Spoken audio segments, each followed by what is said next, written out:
baru-baru ini United Nations mengeluarkan apa yang disebut dengan threat of humanity atau ancaman kemanusiaan terhadap manusia di muka planet bumi ini. Ada 5 ancaman bagi manusia di muka planet bumi ini. Yang pertama katanya adalah kemiskinan. Kemiskinan adalah merupakan ancaman kemanusiaan. Yang kedua yang disebut dengan communicable atau infectious diseases, penyakit menular, infeksi. Apakah itu flu burung, apakah HIV/AIDS atau penyakit-penyakit lain yang apabila tidak ditangani akan mengakibatkan pandemi yang dahsyat. Yang ketiga yang disebut dengan apa yang sangat-sangat dahsyat pengaruhnya adalah environmental degradation yang saat ini sedang hangat dibicarakan di dunia, yaitu apa yang disebut dengan global climate change yang mengakibatkan terjadinya pemanasan global atau global warming. Nah, yang berikutnya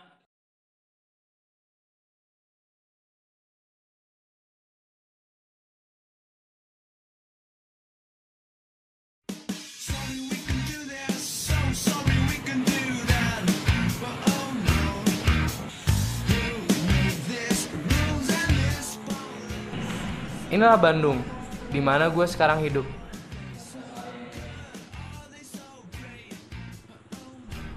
Bandung emang pernah asri, pernah sejuk.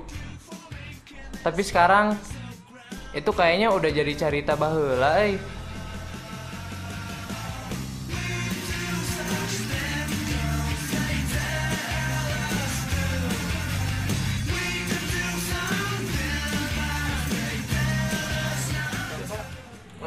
Udah berapa lama tinggal di Bandung? Bapak lahir di Bandung. Bapak lahir di Bandung 55 tahun ke belakang. berarti tahun 52 ya? 52 persis ya. Nah, itu perbedaannya antara Bandung sekarang sama Bandung zaman Bapak masih muda gimana tuh Pak? Sangat jauh berbeda. Ya banyak sekali perubahannya, terutama kalau waktu dulu ibu kesini Bandung masih sejuk dan penduduknya tidak sepadat sekarang. Nah, terus terutama pohon-pohonnya itu ya, kalau dulu kan masih banyak pohon-pohon rimbun gitu ya, sekarang udah gersang, udah dibuat perumahan. Itu kenangan waktu SD, lebih-lebih SMP. Oh, sangat indah. Bagaimana Bandung, sejuknya Bandung, bagaimana pagi-pagi itu di pohon-pohon atau di yang listrik itu banyaknya burung-burung gereja yang hingga berkicau. Waduh, sangat indah. Udaranya juga masih sejuk Ya. Pak. Lebih-lebih itu karena kebetulan buka sekolah di Dago, SMU itu sangat terasa gitu. Begitu naik ke Dago, dingin banget, terus masih sepi, masih ada embun cukup tebal gitu. Dulu orang ke Bandung karena udaranya segar, Iya, pengen nyari karena segar Bandung ternyata itu indah ya. Sekarang mah mana yang indah? Lebih Dago, karena Bapak mau terap Dago itu karena Bapak kesan di Dago itu sangat begitu mendalam ya. Dago itu ada tempat Dago, ada tempat orang muda kumpul, tapi masih terpelihara gitu. Karena memang kondisi alamnya memang waktu itu Dago itu yang daerah situ, termasuk daerah Setiabudi juga daerah yang situ. Dan memang sudah sekarang di Bandung susah di mana sih tempat pemukiman yang benar-benar asli, di mana sih tempat para wisata yang benar-benar khas Bandung dingin sejuk itu sudah ada. Terus Pak, gimana nih Pak? Arus transportasi yang kayak terminal kemarin saya juga ke terminal Cahem, terus ke terminal Ledeng juga. Itu di situ benar-benar semrawut dan tidak menyenangkan gitu Pak. Itulah terminal ada di katakan di pusat kota itu sangat mengganggu dan sangat tidak efisien untuk masalah-masalah pengaturan transportasi.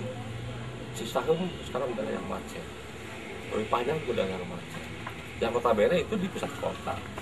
Angkutan umumnya tahun 71 juga udah ada deh, cuman nggak sepadat sekarang. Kendaraan jarang, kalaupun transport itu yang ada itu lewat sore itu hanya mungkin bus sama opel, itu juga jarang. Kebanyakan orang pakai sepeda. Angkot-angkotnya itu kadang-kadang ibu sampai bilang seperti ini sama bapak, ya kenapa ya angkot-angkot itu kalau mau jadi supir tuh harusnya di training dulu. Kalau gitu mah kata bapak, maunya mama lah yang jadi polisi.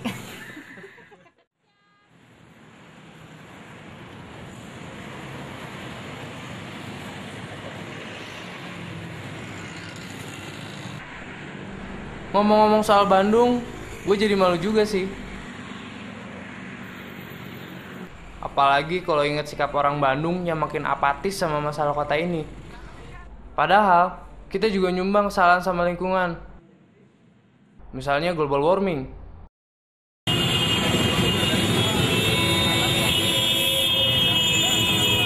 Kerasa nggak sih?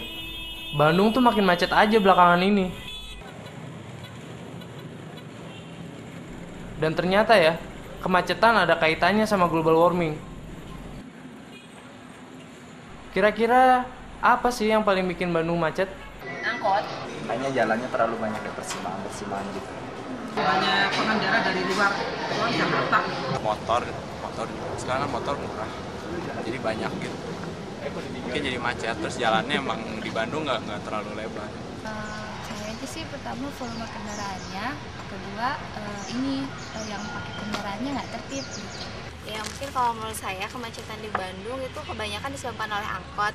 Kalau menurut kami sampai hari ini pemerintah kota Bandung belum melaksanakan perencanaan transportasi yang jelas. Kayaknya sih kendaraan juga ya, penjualan kendaraan yang semakin banyak, jadi sama pemerintah tuh nggak dibatasin.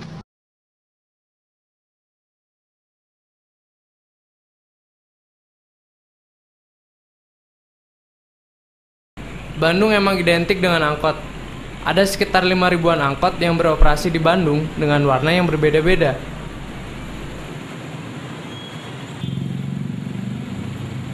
Soal masalah angkot, kemacetan, dan dampaknya sama global warming di Bandung, gue berhasil wawancara Ibu Driana. Beliau adalah dosen teknik lingkungan ITB yang punya penelitian soal hal ini. Saya ingin bertanya Bu, seberapa besar peran angkot menyebabkan kemacetan di kota Bandung ini? Yang penyebab utama kemacetan di kota Bandung itu jumlah kendaraan bermotor yang sudah jauh lebih banyak daripada kapasitasnya. Tapi angkot itu menambah macet karena dia sering berhenti di sebuah tempat dan menghambat. Kemacetan itu menyebabkan kecepatan menjadi rendah atau bahkan berhenti sama sekali. Nah, kalau kendaraan bermotor berhenti dengan masih menyalakan, dia akan mengeluarkan emisi gas buang dalam jumlah yang lebih banyak daripada kalau kendaraan tersebut melaju pada kecepatan konstan. Pada saat kendaraan macet, gas buang yang keluar itu adalah pembakaran tidak sempurna, yaitu CO dan juga karbon. Jadi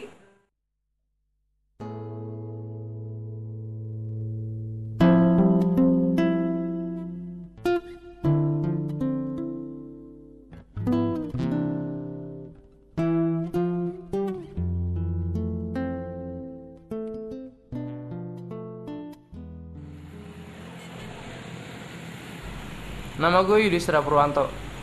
Gue baru aja lulus dari SMAN 22 Bandung. Biasanya sih gue gak tertarik sama isu lingkungan hidup. Ngapain juga ikut mikir? Kan udah ada Bapak Menteri Lingkungan Hidup. Bener gak? Tapi sekarang gue jadi mikir, Bandung makin panas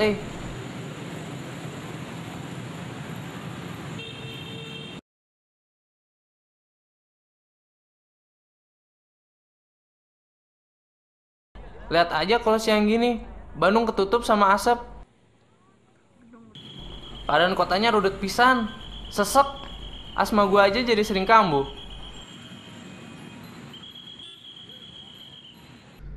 Ini adalah beberapa fakta tentang pengaruh kadar karbon monoksida dalam darat terhadap kesehatan.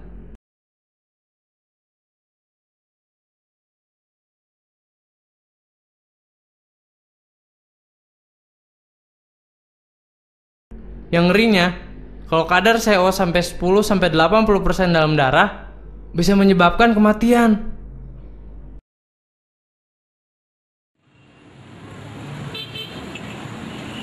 Mungkin kendaraan yang seabrek itu bikin panas Bandung juga.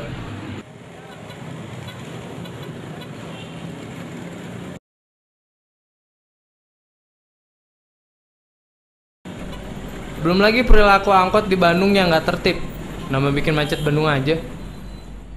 Ibu sendiri jadi korban angkot sendiri apa nggak? Sering. Sering ya? Sering.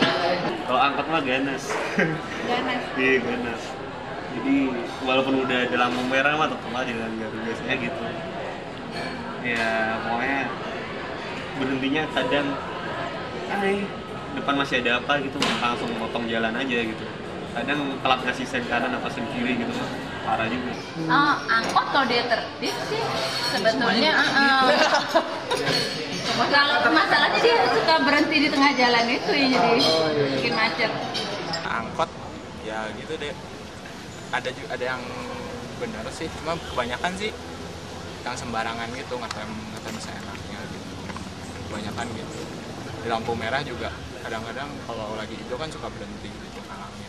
Nggak sopan lah ya, kasarnya tuh nggak sopan gitu. Jadinya ya mungkin buat yang ini juga sih, buat penumpangnya juga mungkin buat biar lebih belajar tertib aja. Biasanya angkot itu ngetemnya tuh pada nggak di tempatnya gitu. Kadang di tempat udah ada dilarang berhenti aja, angkot aja masih pada ngetem gitu. Ngetemnya di halte apa di sembarang tempat aja? Ya kalau masalah kendaraan umum saya rasa itu semuanya juga sama ya. Karena kalau masalah angkutan kota tuh nggak ada shelternya gitu loh. Nggak ada artinya, jadi nggak ada tempat pemberhentian khusus untuk menaikkan dan menurunkan penumpang. Tapi kan semuanya juga sama gitu. Itu biasanya penumpangnya sendiri tertib apa nggak Pak? Penumpang sendiri tertib maksudnya kalau misalnya mau berhenti bilang kiri langsung berhenti? Oh enggak, cari aja tempat yang agak aman. Aman dari apa Pak? Ya aman yang ada biar nggak ini ketabrak dari belakang. Kadang-kadang penumpang juga kalau bilang kiri di sini mesti di situ berhenti gitu ya. Kadang-kadang begitu tuntutannya supir angkot tuh gitu. Mau berhenti misalkan ada letter S, misal macam bapak kan nggak berani gitu. Paling lewat letter S baru berhenti. Gitu. Ya sebagian ada yang supir angkot yang berhentinya di mana aja kan. Sebagian ada yang tahu aturan gitu. Nggak semuanya lah. Supir-supir angkot juga nggak mau disalahin. Mereka udah nggak sadar kalau perilaku mereka udah bikin macet Bandung.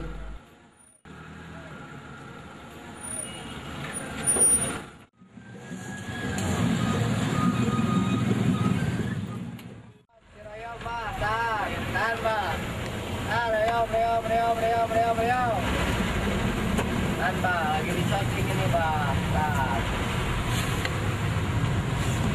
Itu ada artista. Ayo. Ceroyom. Perlu kalian tahu ya, sekarang tuh kita ngetemnya di lampu merah.